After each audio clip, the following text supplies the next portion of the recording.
The joke hung in the pressurized air for barely 3 seconds. 3 seconds that seemed to drain the oxygen from the first-class cabin, silencing the gentle clinking of silverware and turning a witty social media post into something that couldn't be deleted. Elara Vaughn felt it immediately. The sudden shift in the atmosphere, the way the luxury pod around them seemed to shrink as if the plane itself had held its breath to listen. Her thumb had barely hovered over the post button before the weight of his presence hit her.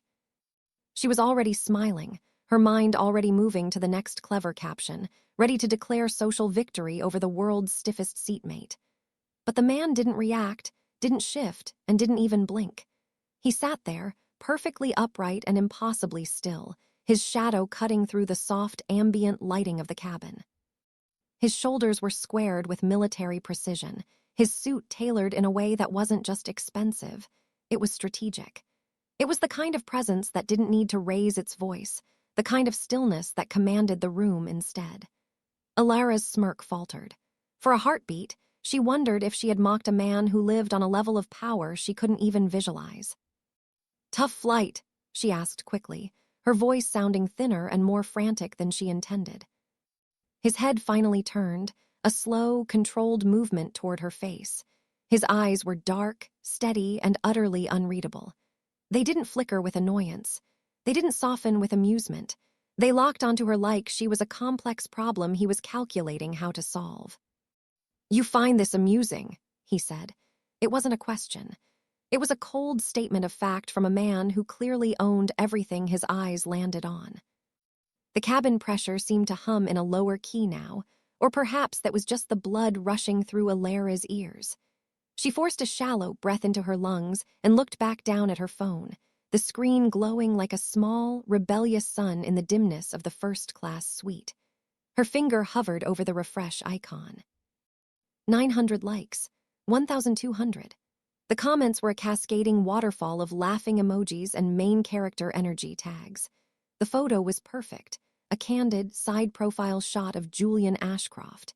It captured the sharp, unforgiving line of his jaw and the way his dark hair was combed back with a precision that bordered on the obsessive. He looked less like a traveler and more like a statue of a god carved from cold granite. "Update, he still hasn't moved," she typed, her thumbs moving with practiced, rhythmic speed. "I'm 80% sure he's an advanced AI prototype or a very expensive mannequin.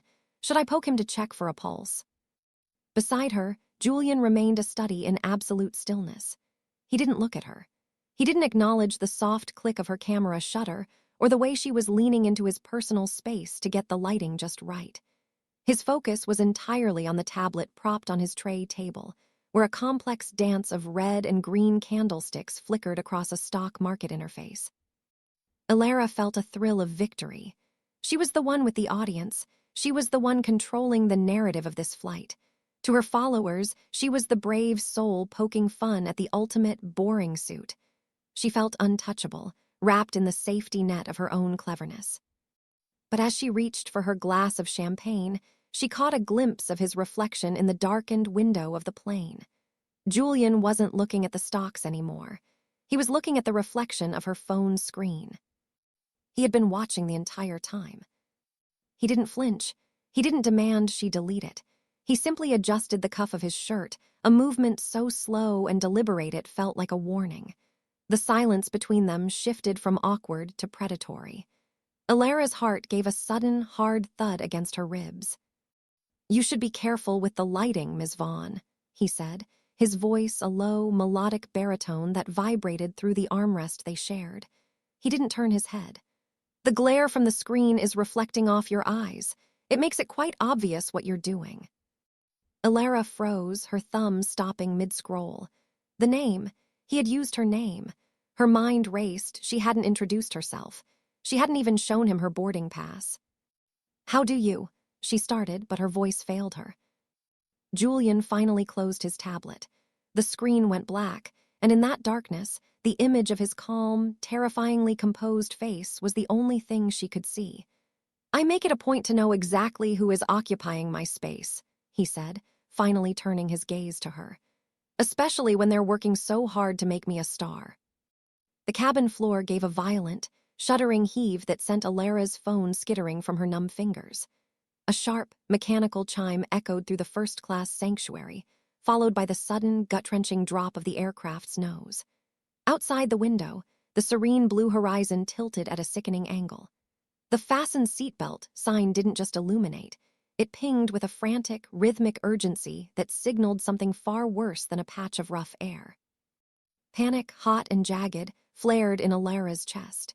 She reached for her phone, but the plane bucked again, and a low, grinding vibration groaned through the fuselage, the sound of a machine pushed beyond its limits. Over the intercom, a flight attendant's voice broke through, thin and strained, beginning a practiced emergency script that only served to heighten the terror. Beside her, Julian Ashcroft didn't flinch. He didn't gasp.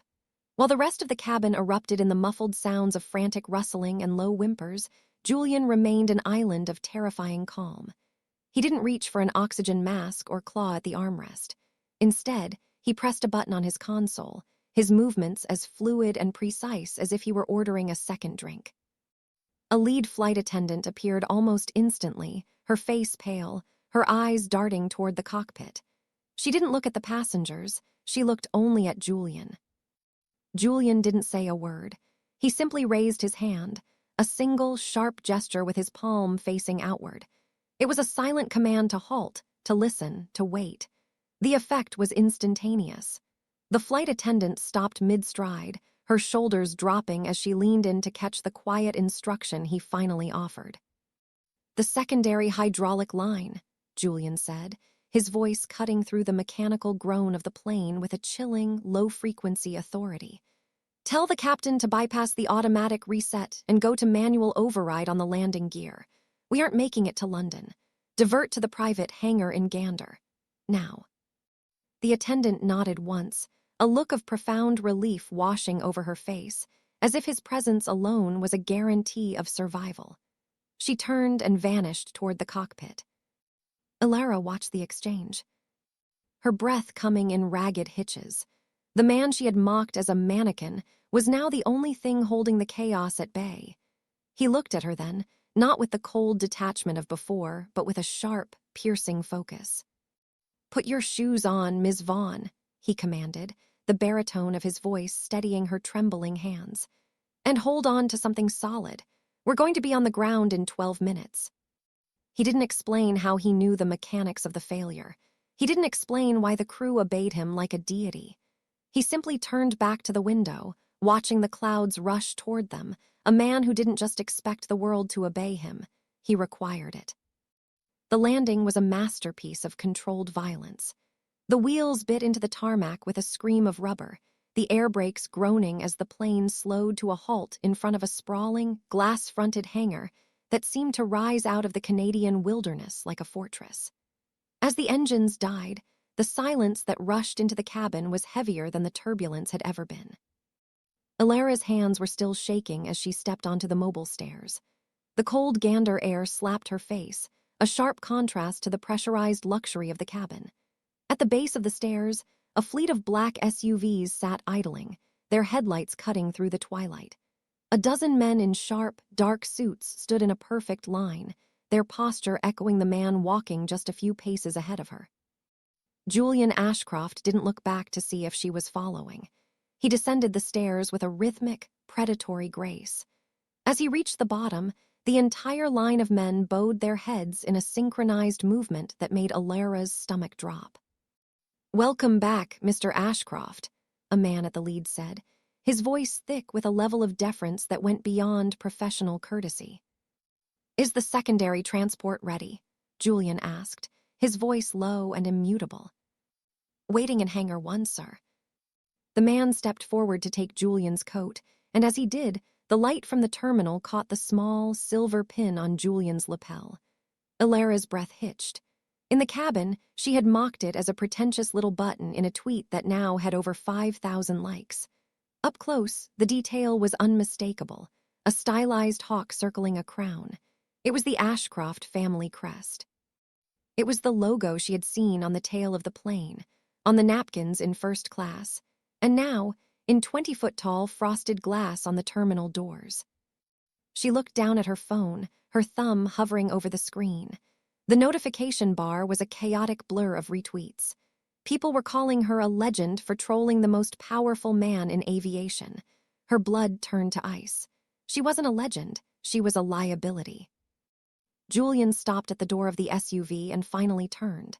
He looked at her, his expression as restrained and unreadable as a closed ledger. He didn't have to say a word. The way the staff moved around him, the way the very air seemed to bend to his presence, told the story she had been too blind to see. She hadn't just mocked a quiet man for a joke. She had live-tweeted her own execution to the man who owned the sky she was standing under. "Ms. Vaughn," he said, his voice pulling her toward the open door of the vehicle. "I believe your phone has seen enough of my world for one day. Get in." The interior of the terminal was an expanse of polished marble and glass that felt more like a cathedral dedicated to commerce than a transit hub. Julian walked with a silent, heavy purpose, his leather heels clicking rhythmically against the floor. He didn't lead her to a desk or a conference room. He stopped in the center of a glass-walled mezzanine that overlooked the entire hangar operation. "My office doesn't have walls, Ms. Vaughn," Julian said, his voice echoing slightly in the vast space. He didn't look at her. Instead, he gestured toward a massive digital display wall that usually showed flight paths. Now it showed something else. Elara's breath hitched. Projected across 30 feet of high-definition glass was her own Twitter feed. There was the photo of his jawline. There was the caption about the advanced AI prototype. And there, scrolling in real time, was the fallout. Her company's logo being tagged by angry stockholders and industry analysts asking why a senior marketing executive at Vaughn and Associates was publicly mocking the chairman of their largest account. "Your engagement metrics are quite impressive," Julian noted, his tone devoid of any visible anger. It was worse than rage. It was analytical. 6,000 retweets in 2 hours. You've managed to do more damage to my airline's quarterly branding than a mid-level mechanical failure. Elara felt the blood drain from her face. "Mr. Ashcroft, it was meant to be a joke.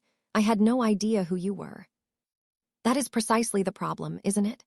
Julian finally turned, his eyes locking onto hers with the same predatory focus he'd shown in the cabin. He took a single step closer, invading her personal space until she could smell the faint, expensive scent of sandalwood and cold iron. "You move through the world assuming that because someone is quiet, they are inconsequential. You push boundaries because you think the world is your stage." He tapped a remote in his hand, and the screen shifted to a contract summary. Elara recognized the headers immediately. It was her firm's multi-million-dollar retainer with Ashcroft Airlines, the contract that kept her office running and her career on its upward trajectory. "I don't just own the planes you fly on, Elara," he said, his voice dropping to a low, dangerous vibration. "I own the signature that validates your professional existence. When you mocked the boring suit in seat 2A, you weren't just seeking likes. You were insulting the man who decides if your firm survives the month." The silence that followed was suffocating. Elara looked at the screen, then back at the man who held her entire future in his steady, manicured hands. The social victory she had felt an hour ago had curdled into a cold, hard knot of reality. She had spent the flight trying to crack his shell, never realizing that once it opened, she wouldn't like what was inside. The silence in the terminal was a physical weight, heavier than the G-force that had pinned Elara to her seat during the emergency descent. Julian watched her with a frightening level of patience, his hands clasped behind his back as her entire career flickered in digital pixels on the wall behind him. "I don't believe in wasted potential, Ms. Vaughn," Julian said, his voice dropping to a smooth, dangerous silkiness. "And despite your lack of discretion, you possess a rare ability to capture an audience's attention. You've turned a quiet flight into a global conversation. Now, you're going to decide if that conversation ends in your ruin or your redemption." Elara's throat felt tight, the air in the vast hangar suddenly too thin. "What are you proposing?" Julian stepped toward the glass, looking out at the grounded aircraft being swarmed by technicians in Ashcroft-branded jumpsuits. "The mechanical failure that forced us down is already being leaked. Between that and your viral thread portraying me as a robotic mannequin, The market is sensing a lack of humanity at the helm of this company. Our stock is dipping. By morning, the narrative will be that Ashcroft Airlines is as cold and failing as its owner. He turned back to her, his shadow stretching long across the marble floor. You created the fire, Elara. Now you will be the one to controlled burn it. You will stay. You will use that social agility you're so proud of to flip the script. You will document the behind the scenes of this crisis, the care, the precision, the humanity of this airline. You will make them fall in love with the machine you mocked. Elara shook her head slightly, her mind racing. And if I can't, if the internet doesn't buy it? Julian's eyes didn't soften. Then I personally oversee the litigation for breach of contract and defamation. I will ensure that no firm in this hemisphere touches your resume again. You will be a ghost in the industry you spent 10 years building. He reached into his suit jacket and pulled out a sleek, black smartphone, one that didn't have a cracked screen or a cluttered notification bar. He held it out to her like a scepter. You wanted to be a storyteller, Ms. Vaughn, he said, his gaze locking onto hers with a gravity that made her heart hammer. Now you have a real story to tell. Save my reputation and I might just save your life. Do we have an agreement? Elara looked at the phone, then at the man who had just dismantled her world without raising his voice. The power dynamic hadn't just shifted, it had inverted.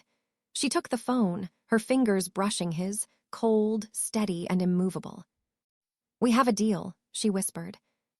Good, Julian replied, already turning toward the waiting SUV. The first press briefing is in 20 minutes. Don't be late. The fluorescent lights of the Emergency Operations Center hummed with a clinical, tireless energy as the clock bled into the early hours of the morning. Elara sat at a glass-topped workstation, her eyes stinging from the blue light of 3 different monitors. Across the room, Julian was still standing. He hadn't sat down once in 6 hours. The robotic mannequin she had mocked in seat 2A was gone, replaced by a man who seemed to be holding the entire infrastructure of the airline together by sheer force of will. He moved between clusters of engineers and safety inspectors, his voice never rising above that low, controlled baritone, yet every person in the room leaned toward him as if he were the only source of gravity. Elara watched him over the rim of a paper cup of stale coffee. She was supposed to be crafting, humanizing content, but as she went through the internal logs he had authorized her to see, the narrative she had planned began to dissolve. She had expected to find cold ledgers and profit margins. Instead, she found a series of memos Julian had signed personally. A private fund for the families of the ground crew, a rigid refusal to cut safety inspections despite rising fuel costs, and a detailed map of the 10,000 employees whose mortgages depended on the decisions made in this room. The silence she had mistaken for arrogance was, in reality, a profound level of focus. Every time his phone buzzed, it wasn't a social media notification or a stock tip. It was a report on the safety of a flight currently over the Atlantic or a logistical hurdle for the passengers stranded in Gander. Around 3:00 a.m., the room cleared as teams moved to the hangar for the final inspection. Julian finally leaned against a desk, rubbing the bridge of his nose. For the first time, the power anchor looked human. The meticulously combed hair was slightly mussed, and the squared shoulders had a faint, weary slope. You're still here, he said, not looking up. I have a story to finish, Elara replied softly, her voice missing its usual sharp, defensive edge. She walked over, showing him a draft on the black smartphone he had given her. It wasn't a PR stunt. It was a photo of his handwritten notes on the crisis, messy, urgent, and deeply concerned with the safety of the crew. Julian studied the screen. He didn't look at the metrics or the likes. He looked at the words she had written about the weight of responsibility. I thought you were just a suit, she admitted, the confession hanging in the quiet air between them. I thought the silence was because you didn't care about anyone else in the cabin. Julian finally looked at her, his dark eyes shadowed with fatigue, but devoid of their earlier frost. When you're responsible for the air people breathe, Ms. Vaughn, you don't waste your own on small talk. Elara didn't have a witty comeback. For the first time in her life, she realized that some silences weren't empty. They were full of everything that mattered. The morning light was gray and unforgiving as it flooded the terminal's main auditorium, but the atmosphere inside was blistering. Julian stood at the center of a semicircle of shareholders and predatory board members, his silhouette framed by the very aircraft that had almost failed. He looked like a man standing before a firing squad, his face a mask of iron-willed composure. The attack came from Marcus Sterling, a rival executive whose ambition was as sharp and cold as the diamonds in his cufflinks. Sterling stepped forward, holding a tablet aloft like a weapon. "We are here to discuss safety and stability, Julian," Sterling began, his voice projecting a false sense of concern that barely hid his glee. "Yet, the world is currently laughing at the leadership of this company. How can we trust a man to manage 10,000 lives when he's being paraded across the internet as a robotic mannequin by his own marketing lead?" A murmur of uneasy agreement rippled through the crowd. Sterling projected Elara's original post, the one she had written in a fever of reckless humor, onto the monitors.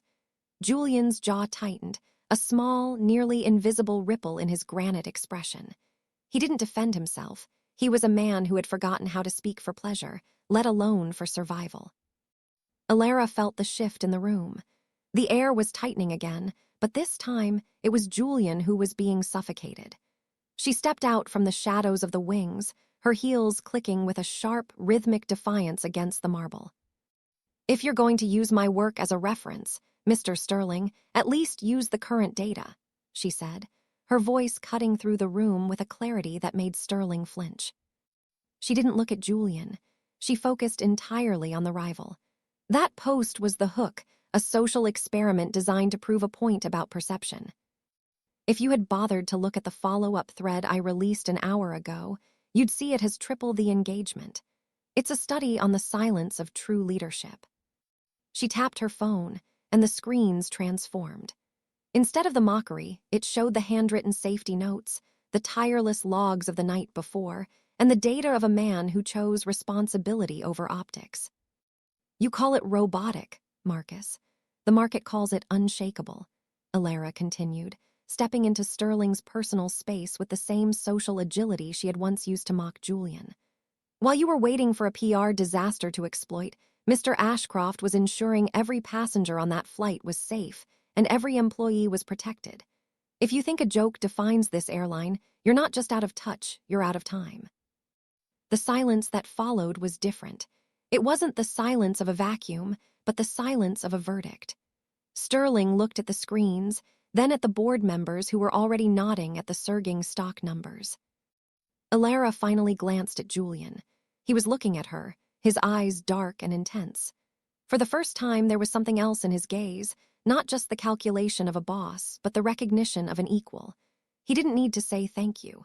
The way he stepped forward to reclaim the podium, his presence once again immovable, told her that the power anchor had finally found its chain. The adrenaline of the confrontation evaporated, leaving a hollow, ringing silence in its wake as the auditorium cleared. Julian didn't head for the waiting motorcade. Instead, he walked toward the far end of the hangar where the grounded aircraft stood, its massive shadow stretching across the concrete like a sleeping giant. Elara followed him, her footsteps echoing in the vast, cooling space. He stopped beneath the wing of the plane, looking up at the machine he had spent his life perfecting. The power anchor seemed less like a monolith now and more like a man. He didn't turn around when she approached, but the air didn't feel cold anymore. It felt heavy with a truth that had been hidden behind layers of tailored wool and executive distance. "I haven't been poked in a long time, Ms. Vaughn," Julian said, his voice a low vibration that barely traveled. He was echoing her viral tweet from the flight, but there was no edge of resentment in it. "In my world, people don't make jokes. They make requests. They make demands, or they make themselves invisible." He finally turned to face her, leaning back against one of the massive landing gear struts. The dim hangar lights caught the fatigue in his eyes, the deep-seated weariness of a man who had forgotten how to exist outside of a suit. "The joke you made, it was reckless. It was unprofessional," he said, his gaze locking onto hers. "But it was the first time in 10 years someone looked at me and didn't see a balance sheet or a terrifying boss. You saw a boring man in a suit and you decided to challenge him. You treated me like a person, Elara, even if it was through the lens of a joke. Elara felt a lump form in her throat. She had spent the last 24 hours terrified of his power, never realizing the isolation that came with it. "I'm sorry," she whispered, and for the first time, she wasn't apologizing for her career or her firm. She was apologizing for the person she had been in seat 2A. "Don't be," Julian replied, a ghost of a smile touching the corner of his mouth, a movement so rare it felt like a gift. "You pulled me out of the machine. I've lived a closed life, focused on the safety of 10,000 people I'll never meet. I forgot that the view is different when you actually talk to the person in the seat next to you." He stepped closer, the space between them tightening not with fear, but with a sudden, searing proximity. "Thank you for the wake-up call, Elara. It was a hell of a way to get my attention." The silence that followed was no longer a vacuum. It was a bridge. For a heartbeat, the reclusive billionaire and the sharp-witted marketer stood in the shadow of a broken plane, two people who had finally found a way to speak without saying a word. The transition happened not with a crash, but with the quiet authority of a pen meeting paper. A week after the landing in Gander, Elara sat in the familiar plush leather of a first-class pod, but the air around her had changed. She was no longer a guest in this altitude. She was an architect of it. Julian had moved with the same surgical precision he applied to his flight paths, acquiring Vaughn and Associates in a weekend and restructuring it as the core of Ashcroft Airline's global branding. Elara looked at the tablet in her hand, reviewing the latest engagement reports. The world wasn't laughing at Julian Ashcroft anymore. They were fascinated by him.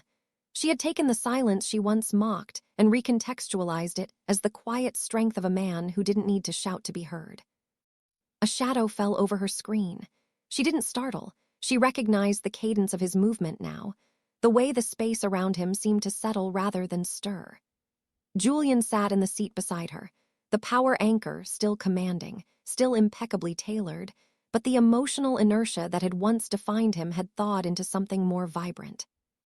"The numbers for the European launch are up 4%, Julian said, his voice no longer a cold statement of fact, but a shared confidence. He didn't look at his stock tickers. He looked at her.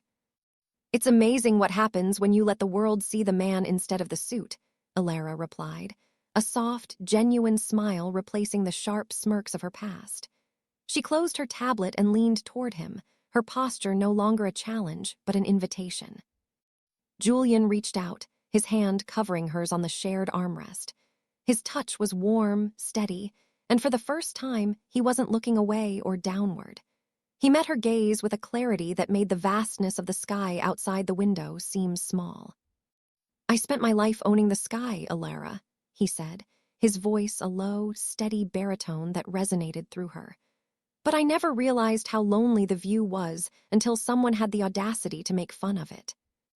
As the engines climbed to cruising altitude, the cabin hummed with a new kind of peace. They weren't just passengers on the same flight. They were partners in the same sky. The reclusive owner and the woman who dared to crack his shell now moved through the world as equals, proving that sometimes the best way to find your voice is to have someone mock your silence. The clouds broke below them, revealing a horizon of endless, clear blue. Julian didn't turn back to his work. He stayed there, grounded by her side, finally enjoying the flight.